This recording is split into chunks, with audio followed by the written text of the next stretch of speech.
नमस्कार, मैं हूं श्रीराम शिंदे और आप देख रहे हैं विश्व शांति दर्शन। आइए देखते हैं आज की कुछ अच्छी और सकारात्मक खबरें, लेकिन सबसे पहले आज की सुर्खियां। दुनिया का सबसे बड़ा वन्यजीव क्रॉसिंग, प्रदूषित झील का पुनरुज्जीवन, युद्ध सेवा के लिए एक श्वान का सम्मान, 5000 साल पुरानी गहनों की फैक्ट्री, ट्रेन की मुफ्त सवारी।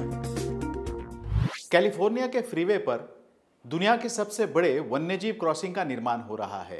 जानते हैं इसकी जरूरत क्यों है। दुनिया के सबसे बड़े वन्यजीव क्रॉसिंग का निर्माण कुछ ही दिनों में पृथ्वी दिवस के अवसर पर शुरू किया जाएगा। ये क्रॉसिंग लॉस एंजलिस के ठीक बाहर फ्रीवे के ऊपर बनेगा।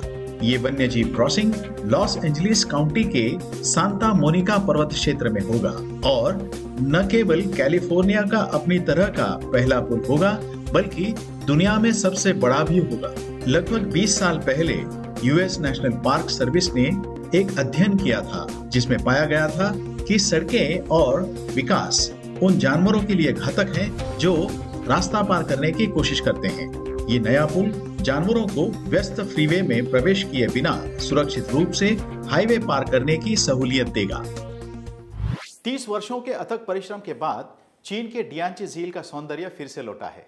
सुनते हैं ये पूरी खबर। दक्षिण पश्चिमी चीन के यूनान प्रांत के पठारों के ऊपर और प्रांतीय राजधानी कुनामिंग के बगल में डियांची झील है, जिसे पठार में जड़ा हुआ मोती भी कहते हैं। लोग हर दिन अपने परिवार के साथ यहाँ मछली पकड़ने जाते थे और झील की मछलियों से भरी टोपियों के साथ वापस लौटते थे। दुर्भाग्य से 1980 के दशक में यह सुंदरता समाप्त हो गई। तेजी से हो रहे शहरीकरण और औद्योगिकीकरण ने झील के पर्यावरण और पारिस्थितिक तंत्र को बर्बाद कर दिया। केवल एक दशक में डियांची झील चीन की सबसे प्रदूषित झीलों में से एक बन गया, जिसमें पानी की गुणवत्ता को सबसे खराब स्तर का दर्जा दिया गया। पर्यावरणीय क्षति को दूर करने और झील को बचाने में मदद करने के लिए कुनमिंग के जिजान जिले की महिलाओं ने एक बचाव दल स्थापित किया। उन्होंने स्वयं सेवकों द्वारा शैवाल को साफ करने तथा कचरा उठाने के लिए एक टीम का गठन किया। पिछले 30 वर्षों से बचाव दल की सभी महिलाओं की कई पीढ़ियों ने झील पर काम किया। 1995 के बाद से स्थानिक सरकार ने डियांची झील को बचाने के प्रयासों को तेज करना शुरू कर दिया। अधिकारियों ने सफाई कार्य और पर्यावरण उपचार पर लगभग 50 अरब युआन खर्च किए। आज लुप्तप्राय मछली प्रजातियों की वापसी पर्यावरणीय सुधार के संकेत दे रही है और अन्य जानवर भी वापस आ रहे हैं। इसके अलावा पिछले 8 वर्षों में झील के आसपास पौधों की प्रजातियों की संख्या 230 से बढ़कर 303 हो गई है। लेकिन ये मिशन आज भी जारी है। झील पर काम करने वाली महिलाएं आशा करती हैं कि एक दिन वे सीधे झील से पानी पी सकेंगी, जैसे उन्होंने बचपन में किया था। युद्ध के दौरान विस्फोटकों का पता लगाकर उनके विस्फोट को रोकने का काम करने वाले पेट्रन नामक एक श्वान को मेडल देकर सम्मानित किया गया। आइए देखते हैं। यूक्रेन के एक प्रसिद्ध विस्फोटक सूंघने वाले संरक्षक कुत्ते और उसके मालिक को उनकी समर्पित सेवा के लिए एक पदक देकर सम्मानित किया गया।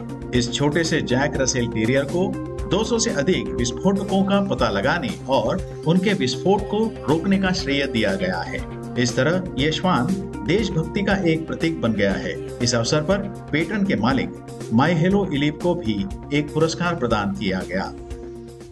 हरियाणा के राखीगढ़ी में 5000 साल पुरानी गहनों की फैक्ट्री को खोजा गया है।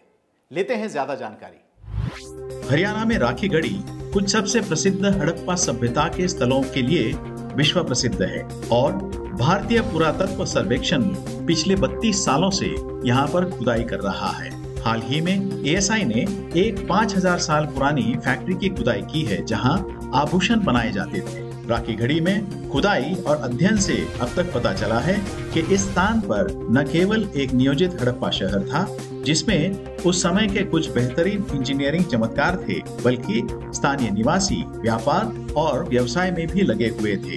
राखीगढ़ी में उत्खनन के दौरान जेवरों के साथ 2 महिलाओं के कंकाल मिले। पुरातत्वविदों को सड़कों, पक्की दीवारों और बहुमंजिला घरों सहित नगर नियोजन के कुछ ठोस सबूत भी मिले हैं। एक भारतीय ट्रेन पिछले 73 सालों से मुफ्त की सवारी पेश कर रही है। आइए जानते हैं कहाँ है ये ट्रेन। एक ट्रेन ऐसी है जो बिना टीटी के चलती है। यही नहीं, भारत के 2 राज्यों के बीच दौड़ने वाली इस ट्रेन में यात्रियों को कोई किराया भी नहीं देना पड़ता। मुफ्त में चलने वाली ये ट्रेन 73 साल से पटरी पर दौड़ रही है। बिना किराए के यात्रा कराने वाली ये ट्रेन हिमाचल प्रदेश और पंजाब के बीच चलती है। इस विशेष ट्रेन का इस्तेमाल लोग नंगल और भाखड़ के बीच यात्रा करने के लिए करते हैं। भाखड़ा नंगल रेलवे सेवा 1948 में शुरू हुई थी। भाखड़ा नंगल बांध के निर्माण के दौरान एक विशेष रेलवे की आवश्यकता महसूस की गई थी, क्योंकि उस समय नंगल और भाखड़ के बीच यात्रा करने का कोई साधन नहीं था। इस प्रकार भारी मशीनरी के साथ साथ लोगों के स्थानांतरण की सुविधा के लिए ये रेलवे ट्रैक बनाया गया और आज तक ये अद्वितीय ट्रेन अपने 60 साल पुराने इंजन के साथ चलती है। विरासत और परंपरा का प्रतिनिधित्व करने वाली ये ट्रेन हर घंटे लगभग 18 से 20 लीटर ईंधन जलाती है। फिर भी भाखड़ा ब्यास प्रबंधन बोर्ड ने इसे मुफ्त रखने का विकल्प चुना है। इसी के साथ आज के न्यूज मैगजीन में यहीं पर रुकते हैं। देखते रहिए विश्व शांति दर्शन। धन्यवाद।